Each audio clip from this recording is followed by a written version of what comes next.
Hi everyone. So today we're just going to be looking at a case study of natural selection in action.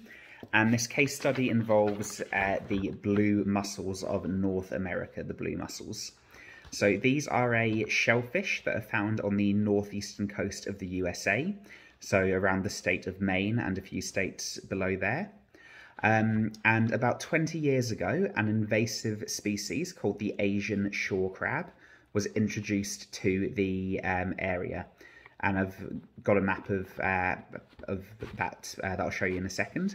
So an invasive species means a species not naturally found in an area that's usually introduced accidentally by humans. So for example, if they were present on a fishing vessel, then were accidentally released into the environment, that'd be an example of an invasive species. So the Asian shore crab is an invasive species to the northeastern coast of the USA.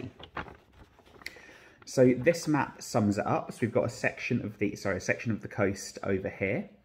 So what we've got is these shapes represent the mussels. So we've got a southern population of the blue mussels and a northern population of the blue mussels. And then we've got the Asian shore crabs as well. This dotted line here, that represents the limit to where the Asian shore crabs are found. What I mean by that is they are found south of that line. They are not found north of that line. So only these mussels that live below this line, the southern blue mussel population, will interact with these crabs. These northern blue mussel ones will never come across the crabs. They don't get that far north. So, as a result of this, the scientists studying these have found something quite interesting. So, it's well known that the thinner the shell of a crab, the more vulnerable it is, the thinner the shell of the mussels, the more vulnerable it is to predation by the crabs. So the crabs can easily crack mussel shells if they are thinner. It's harder for them to do that if they are thicker.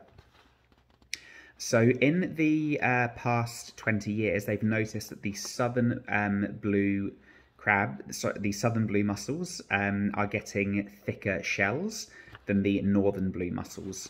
And 20 years ago, which is before the Asian shore crabs were introduced, there was no difference in the thickness between the southern and northern blue mussels, but now the southern ones have got a thicker shell.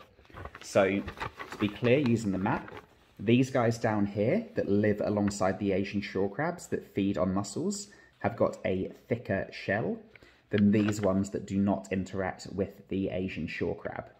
So this is a perfect example of natural selection happening in action, similar to when we looked at the moths changing colour over generations back at the start of this topic. So these have got what we call a selection pressure, so the presence of the predators that can crack open their shells if they're thin means there is a selection pressure to have thick shells. Therefore, any mussels that inherit genes for having a thick shell are more likely to survive and reproduce and pass that on. Any that don't have the genes for thick shells are more likely to be killed by the crabs and therefore not reproduce and pass on their genes. So that's why this southern population is getting thicker shells over time.